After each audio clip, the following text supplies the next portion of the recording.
Arguably the most beautiful city in Europe, Prague is a real-life fairy tale. We found ourselves accidentally there when we wandered off the beaten path from Dresden, and we are glad we decided to check it out. Of course, we had heard about the UNESCO World Heritage Site before, but we are glad to inform you that it's not overhyped. If you're new here, this is Tara from the channel She Saves, He Invests, They Travel, bringing travel tips and finance stories ordinary people can relate to. Here are 3 things to do in Europe's most enchanting city. 1. Check out the Jewish Quarter. This is my favorite thing to do in any European city because the Jewish quarters usually have the narrowest streets and provide the most shade in the summer.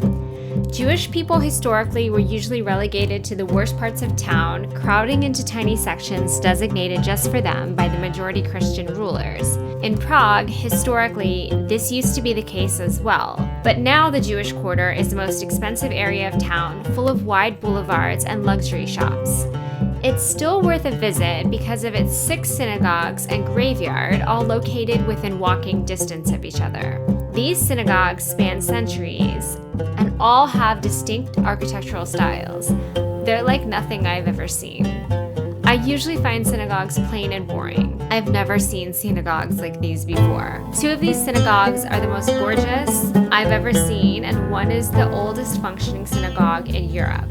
The Jerusalem Synagogue has the weirdest mix of architectural styles, but oddly enough, I love it. It's Art Nouveau stylization with a morphology of the Moorish style.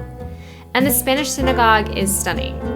The Old Jewish Cemetery is one of the world's most remarkable cemeteries because bodies are stacked up to 12 deep. That's why the ground in the cemetery is so high and the gravestones look so crammed.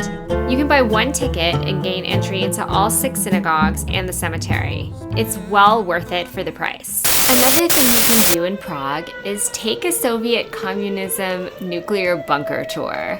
Yes, you heard that right.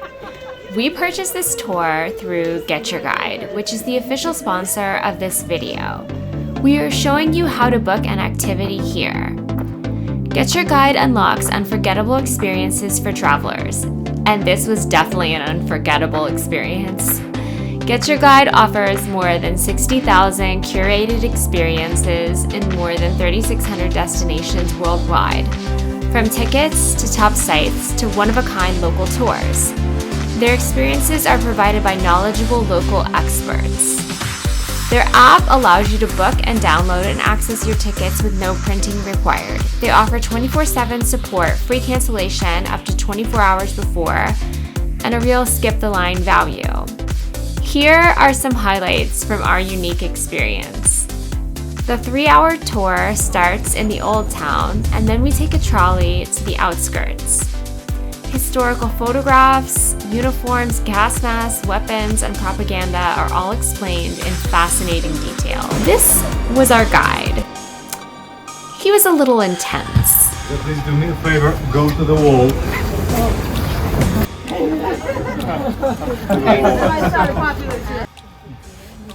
So thick. It's quite heavy. 4 tons. It's full of lead.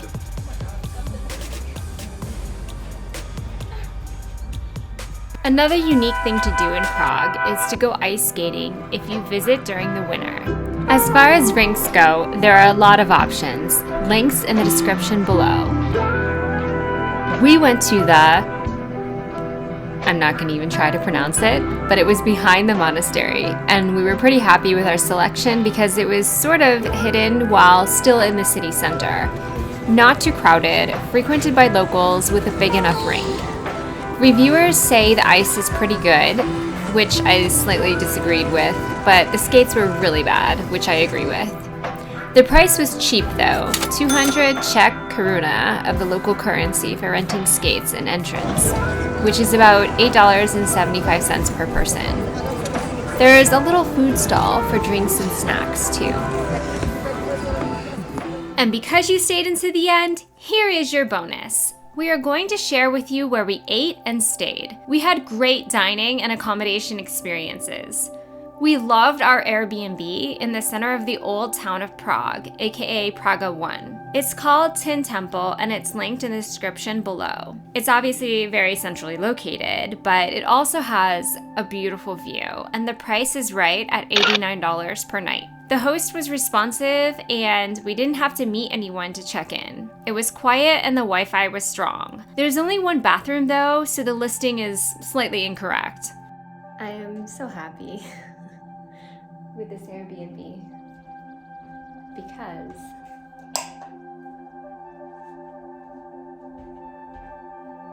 this is our view from pretty much every room.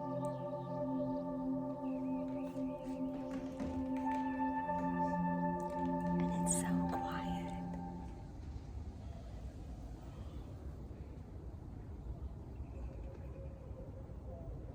We're gonna check out that cathedral or church. It's just like a little princess apartment.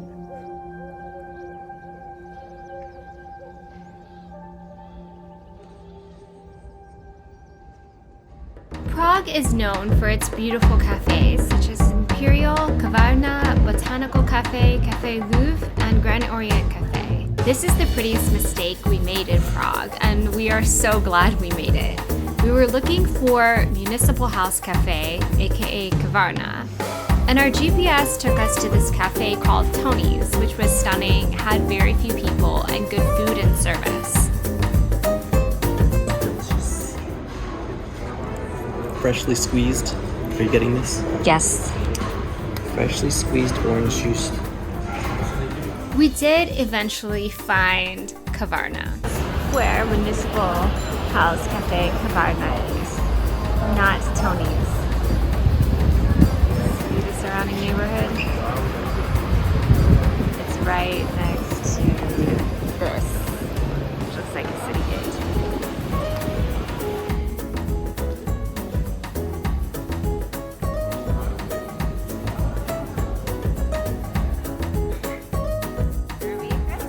Kavarna, one of the most prettiest restaurants in Prague. Definitely requires another time to come to spend at least a week to take advantage of everything it has to offer.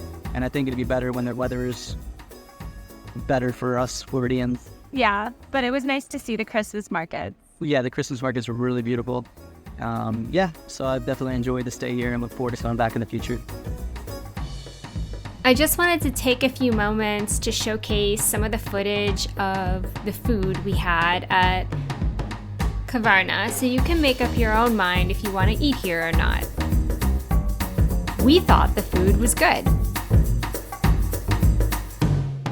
I was obsessed with Grand Cafe Orient because it is rumored to be the only Cubist cafe in the world. Whether or not that's true, the building definitely symbolizes the unique Czech contribution to the Cubist movement, not only in architecture but in furniture, pottery, and glass. I was super confused as to how to enter, but the actual cafe is on the first floor, which is the second floor for Americans, of the House of the Black Madonna. The food and service was good, the atmosphere elegant, but it really bothered me that they only accepted cash.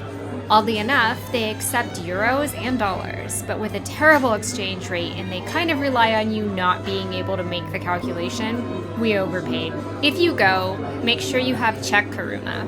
We also found this little hidden gem of an Italian restaurant while walking by and decided on the way back from our tour to duck in for dinner, and it was great because we were the only ones in the restaurant, so the service was good and the prices were decent. It was like dining in a cave.